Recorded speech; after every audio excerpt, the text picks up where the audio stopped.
I think it says an unbelievable amount about him as a person. I think that he's a really good player. Now, obviously, he can score the ball really well. But I think the best thing about him is his toughness. And I think his toughness defines him as a person. And I think that it defines him as a player. And for the record to have stood for 40 years, to be held by a gentleman that played 3 years without a three-point line, I don't know if I was born then, but obviously George Thompson was a heck of a player. And I think for Rel to be able to be in this position as he finishes out his career, Dominique potentially is going to finish second. I think it says a lot about the career that they've had at Marquette, for Coach Crean recruiting them, him developing them the way that he did, and for the success that they've had. I think it means an awful lot. How long will the record stay? I don't know, but the last one stood for 40 years, so we're happy to have Rel and happy to have Nick both. Coach, what right now? There's only one problem: we don't guard. And guarding is finished by defensive rebounding. Villanova had 9 offensive rebounds. All 9 of them led to 18 points. That was the difference in the game, 18 points. And we're playing a St. John's team who last night on the road had 19 offensive rebounds that led to 15 second chance points. So we've got to get back to defensively being much, much better the way we were during the 9-game streak. And if we don't, we'll lose the next 9, however many that we play. So similar to the question about Rel, we can manufacture enough points.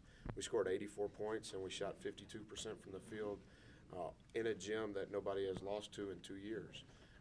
But we didn't guard, and so we got beat. So we better get back to guarding or we'll continue to get beat. You got a big stretch coming up, St. John's on Saturday, and it's going to get real thick after that. So you got to get are you guys mentally ready for this grind? Well, I think so. I think that every game has turned into a big game. South Florida supposedly wasn't very good, and they beat us. And Villanova is really good, and they beat us. St. John's has beat Notre Dame. St. John's is good. I think if you play in this league, you better be good or you'll lose all of them. So they'll be right. We'll be right today, and we'll continue to work in the same manner that we have. That's what's led to our success, and I think that's what will lead to our bounce back. What's your philosophy as far as your bench, going to your bench? Your bench is real short. Is that the way you're going to keep it, and that's the way it's going to stay? Is it literally short or figuratively short? Short as far as guys you're using off the bench. Okay. They're short in stature as well. Yeah, true. I think every game comes down to a possession game, and I think that we have a very small margin of error, as I've said. I'm trying to manage the clock from a media timeout perspective, from using a timeout perspective in relation to getting those guys quick breaks. But we've got to have our core guys on the floor 96 to 7% of the time in order to give us a chance to win, particularly on the road. And I think that Jimmy has created a niche for himself, a distinct role. Per minute, he's our leading rebounder, which is definitely our biggest concern. Mo has played really well, particularly in the 2 road wins when we played literally small ball. Kubi hasn't played a lot. That's my fault. He works hard every day. I just haven't found an opportunity to put him in because he's playing behind the all-time leading scorer. And I think we have a small margin, and we do have a short bench. But every possession that they play, just like every possession that the starters play, is critical to our success. You're not worried about the minutes that they're logging? No, if I was worried about it, I'd tried to sign a few more players that could have helped us. Those are the guys that we have, and the first 9 games we won, and the last 2 we've lost, and they've pretty much played the same minutes. So if we can get back to getting defensive stops and defensive rebounds, we'll be fine. Buzz, when you talked about lack of guarding again in the last game, when you look at all of your losses this year, your 5 starters, multiple people have been in foul trouble. Do you think mentally they think, oh, Jarrell's got 3, I got to back off a little bit, I can't get 3? I think there may be some of that going on. They understand the value of every possession. I will say that they have learned that, and I think that may be what they've learned the best is how important every single possession is. In our 4 losses, we have had foul trouble. 3 of those 4, it has been Rel. But we have to defend without fouling, and we don't want the clock to stop, and we don't want to give away free points at the free throw line. But on the other side of that, if you're going to allow teams to get paint touches at the rate that we like to get paint touches, you're going to collect a lot of fouls because teams are forcing help. And when you force help, now you have to rotate, and that's typically when fouls take place. Buzz, you guys have been at a high level basically all year. How hard is it to do it 32, 35 games, just in a general sense? Hard.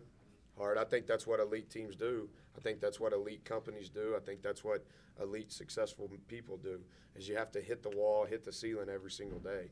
And in order to do that, I think you've got to, with a small margin of error, I think that you have to hit it pure every single day. You can't have a lot of foul balls.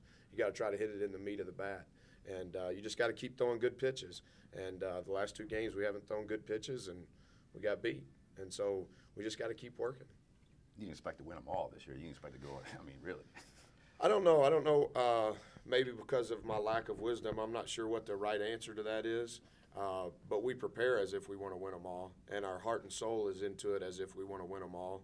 And so when we don't, we're disappointed. But the true test is how we respond.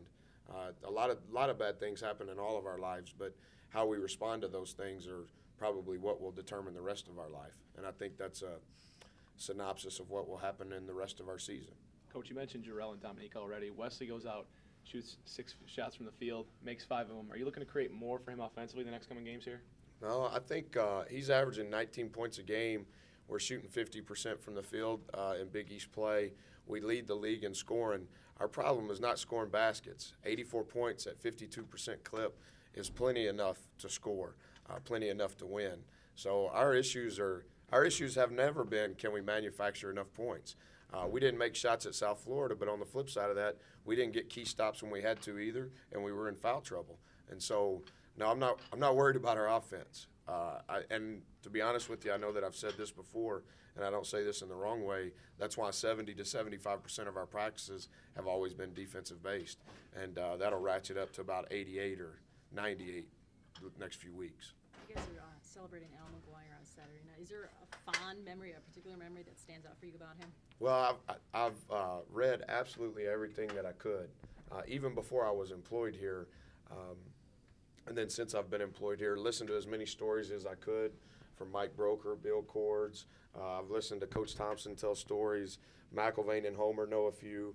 I've listened to all of it there in the foyer, the kiosk, where you can, I don't know what you would call that, but you can listen to him. I just think, he coached here for 13 seasons. He won 79% of his games. He was 27-10 in postseason play. And he said he was going to retire 8.5 months before he won the national championship. And I wish I could be as good as he is. And so to learn from that, the thing that I wish I would have been older so I would have had an opportunity to meet him. I'm going to go to the Al McGuire play when it comes to campus here in May. I think that there's been great head coaches here, and I pale in comparison to all of them. But without being negative towards any other head coach, I think that what Coach McGuire did here is what has established what Marquette is currently. And I'm honored to be the coach here, and a lot of that has to do with the success that he started here. Thank you, Bruce. Thank you. Thank you. Thanks, Yep. bud.